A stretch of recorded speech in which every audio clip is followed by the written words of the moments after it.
Hello, you're watching TVP World News. I'm Jan Ślewiński.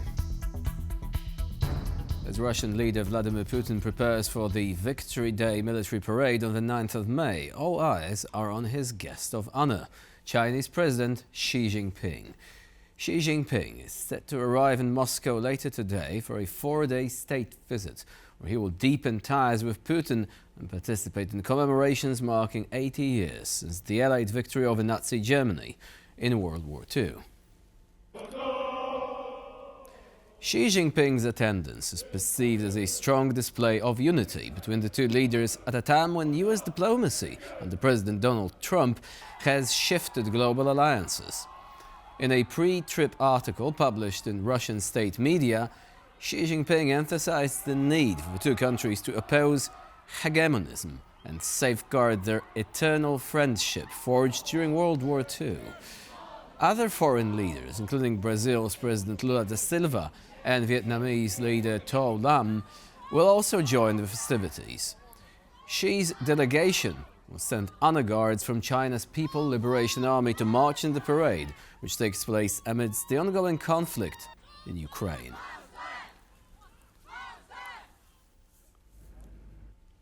India launched missile strikes on 9 targets in neighboring Pakistan and the Pakistan-administered region of Kashmir.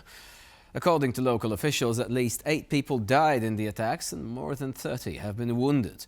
The latest crisis has raised fears of escalation between the two nuclear-armed states.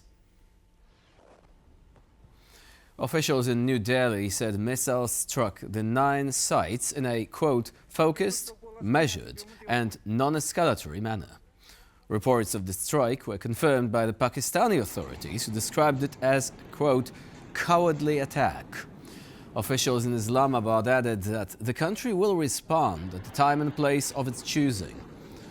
According to Indian authorities, the attack took place in relation to the alleged evidence pointing towards involvement of Pakistani-based terrorists in last month's militant attack in Pahalgam. Islamabad, however, has denied involvement in the attack. Tensions between the two countries, both of which possess nuclear weapons, have persisted since the 1940s, with control of the Kashmir region being the main point of contention. These actions were measured, non-escalatory, proportionate and responsible. They focused on dismantling the terrorist infrastructure and disabling terrorists likely to be sent across to India. You would also recall that the Security Council on 25th April 2025 had issued a press statement on the Pahalgam terror attack, underlining, and I quote, the need to hold perpetrators, organizers, financiers and sponsors of this reprehensible act of terrorism accountable and bring them to justice, unquote. India's latest actions should be seen in this context. In the evening, 133 cardinals will begin voting to choose the 267th Pope of the Catholic Church. Much like the pontificate of Pope Francis before it, the conclave is expected to feature unprecedented moments as the cardinals discuss who will succeed the late pontiff, often known for his progressive and unorthodox approach. In the early afternoon, cardinals will enter the Sistine Chapel and swear an oath of secrecy on the Gospel. Additionally, cell phone service within the territory of the Vatican will be turned off to prevent anyone from the outside contacting the participants. When the last of the electors has taken the oath, a process of discussions and mediations will begin. If the vote doesn't yield a 2/3 majority needed to elect a new pope, the cardinals go back to their quarters in Casa Santa Marta for dinner. It is then and there, on the sidelines of the conclave, that important conversations among the cardinals take place, and consensus begins to form around certain names.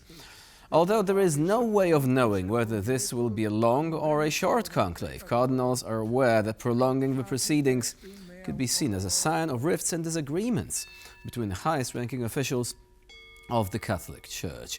And right now we see live images from a Holy Mass celebrated at the Vatican, with cardinals in attendance hoping to receive a spiritual inspiration before the aforementioned deliberations concerning the choice of the new pontiff are due to begin. the mystery of faith being sung earlier during the Eucharistic. Friedrich Merz will be in Paris today for his first foreign trip as the German Chancellor, where he will meet President of France, Emmanuel Macron. Now, following his stop in France, Merz will travel to Poland. While in Warsaw, the new head of the German government is expected to meet with his Polish counterpart, Donald Tusk. Before arriving in Warsaw, the German Chancellor will visit Paris, where he will hold discussions with the French president. As stated by Emmanuel Macron on social media, the two officials will make sure that the, quote, Franco-German engine and combined decision-making is stronger than ever. After his visit at the Élysée Palace, Friedrich Merz will depart for the capital of Poland. Merz's visit to Warsaw reflects Poland's increasing importance in European politics due to its key role in rallying support for Ukraine. During Merz's stay in Poland, he will discuss adopting a tougher European migration policy with the Polish Prime Minister Donald Tusk. The discussion comes shortly after the German incoming coalition agreed to reject asylum seekers at Germany's land borders. Ukraine's President Volodymyr Zelensky congratulated newly elected Chancellor of Germany, Friedrich Merz, on successfully forming a new cabinet. In a video address, Zelensky said he's preparing for his first meeting with Merz, while at the same time noting that Germany is one of Ukraine's key allies. I congratulate Friedrich Merz on being elected the new Chancellor of Germany. Germany is one of the key allies and a true leader in supporting Ukraine. This is especially evident in the area of air defense. The largest number of Patriot and IRIS-T systems provided by any single country has come from Germany. These platforms have saved thousands of lives. We are preparing our first talks with Chancellor Merz. We have opportunities to work together that can strengthen both our economies and enhance our shared security for decades to come. I look forward to our meeting and I wish him every success in his new role.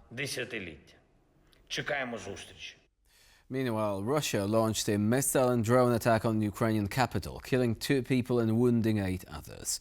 The strike came ahead of the start of Russia's Victory Day celebrations in Moscow, where 29 world leaders are expected to attend events organized by the Kremlin regime. Russian drone debris struck multiple residential buildings in 3 neighborhoods of Kyiv. Emergency services in the Shevchenkivsky district recovered the bodies of 2 people after a drone hit a 5-story residential building. At the same time, local officials in the Sviatoshinsky district said that 1 adult and 4 children were wounded in the aftermath of the strike. The drone also struck a multi-story building in the Dnipro district of Kyiv, destroying 2 floors. Finland's Air Force says one of its Fa-18 Hornet fighter jets crashed a short while ago. In a post on X, the Air Force said the plane came down in Rovaniemi in central Finland. The accident happened around 11 a.m. local time. The pilots escaped the crash in an ejection seat and the wreckage has now been located.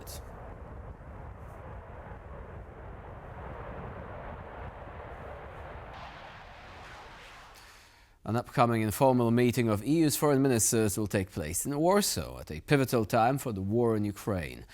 This is according to Polish Foreign Minister Radosław Sikorski, who also added that this upcoming event, commonly referred to as the Gimnich meeting, will be the most important foreign policy event during Poland's presidency of the Council of the EU.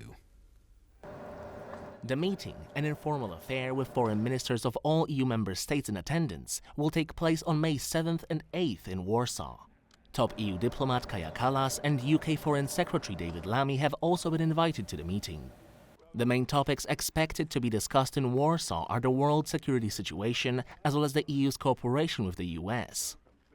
The Gimnich format has been in use by the EU since 1974 and is an informal meeting of foreign ministers without the attendance of their assistants to promote frank exchanges of views, organized by the country presiding over the Council of the EU.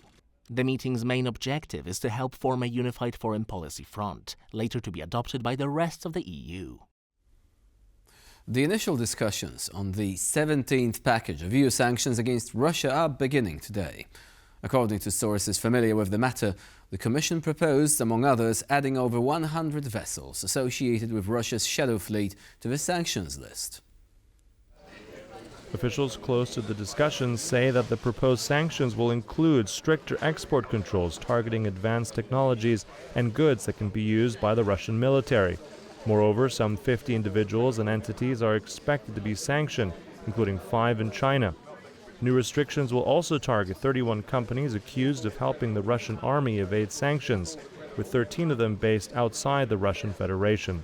EU officials have also said that they want to coordinate the introduction of the new sanctions package with the United States, which is also preparing new restrictions targeting Russia. Inter Milan are through to the Champions League final after an exciting 4-3 extra-time victory over Barcelona at the San Siro. Following a 3-3 draw in the first half, the second exceeded expectations in both drama and intensity. Inter surged into a 2-goal lead by halftime, but Barcelona mounted a stunning second-half comeback, threatening to steal the tie. Despite the fierce contest, Inter's composure and resilience saw them through. Well, in short, I'm very happy. You said all these things. Very true. In addition, there was the team's captain, Fratesi, who yesterday did not feel well. There was a little problem after the match on Sunday, but he was given aid, took painkillers, and managed to play decisively. Barcelona showcased their own brilliance, but it wasn't enough to stop Inter's determined push to the final. Everyone is disappointed, but we could be disappointed while we are out, because we invested a lot of this match and came back again. And I think some decisions were 50-50, always for Inter, but it's like that. And we have to accept it. It's football. And at the end, but we can be proud about our performance. And this was really. I'm proud. I'm proud of my team. And with this, we conclude our news bulletin. Please stay with us here on TVP World for more latest news and updates.